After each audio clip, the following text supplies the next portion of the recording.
करवीर तालुक्यातील महिलांना शेतजमिनीवर सहहक्क मिळवून आर्थिक सक्षमता देण्यासाठी लक्ष्मी मुक्ती योजना प्रभावीपणे राबवली जात आहे। या योजनेअंतर्गत पतीच्या नावे असलेल्या जमिनीवर पत्नीचे नाव 7/12 उतार्यावर सहहिस्सेदार म्हणून विनामूल्य नोंदवले जाणार आहे।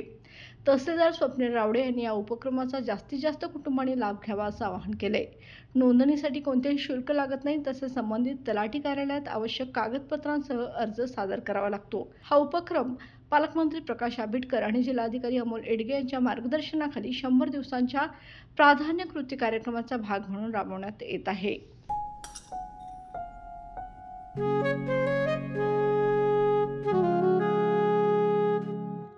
बाबा, आज येताना बासुंदी घेऊन या ना।